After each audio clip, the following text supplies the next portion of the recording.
We have a tornado watch right now in effect, and actually a tornado may have touched down somewhere near us, I saw. So what better time to talk about the fact that I got $600 worth of jerky for 35 bucks? Because you know when a tornado hits, you're gonna need your jerky.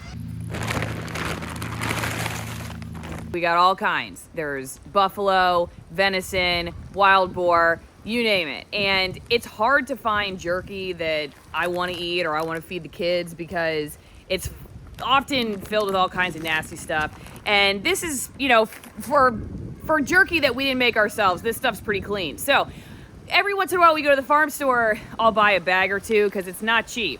And we happened to walk in yesterday to get feed for the animals. And just as we're walking out to go to the back to get the hay, it starts to pour rain.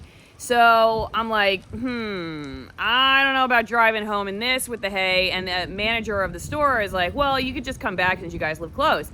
And I said, yeah, but I got 2 kids to load up. I don't think we're gonna do that. So I look over and I think, you know, let's just get a bag of jerky and sit here and enjoy it as a family snack. And then when the rain stops, which in Florida it usually takes 10 minutes, 15 minutes, we'll load up the hay and we'll get on our merry way. So I walk over and the cashier lady says, oh yeah, that jerky's 90% off. 90% off?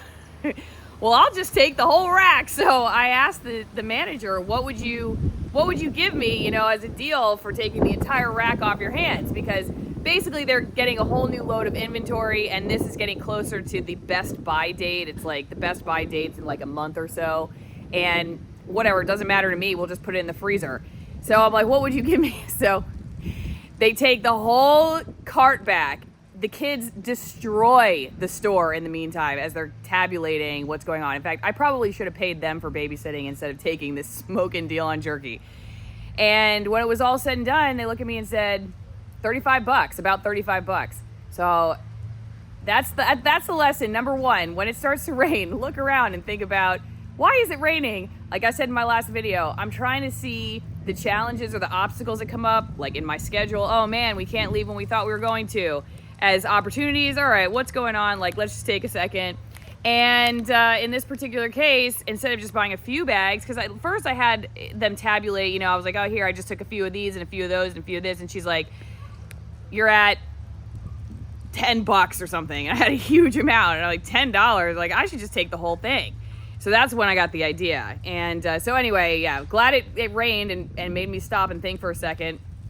Second, you never know what kind of deal you can get when you are taking store items off of somebody's hands that they're not going to make any money off of because they're going to have to throw away, and you just ask for the deal. And this has happened many times. When we drove across the country from Washington State to Florida, we'd ask for cash deals, like, okay, we want to stay in this cabin in the middle of nowhere and, you know, near Mount Rushmore, for instance. We got a cash deal and we got a significant amount off for using cash. That's another trick of the trade. But anyway, I just had to share because I thought it was pretty cool. $600 worth of jerky. And I've been looking for jerky, actually, jerky that we like to eat, jerky that, like I said, is healthier, because we just need snacks in the car for the kids and stuff. I'm trying to eat more protein. And boom, there it was, 90% off. If we had gone just a few days earlier, it would have only been 75% off. So see, the early bird does not always get the worm. Anyway, what do you guys think? What's your best trick of the trade for getting a deal, especially at a farm store? Leave it in the comment section. Okay, just got an alert. We have a tornado warning, which means there's a tornado in the area. Gotta go.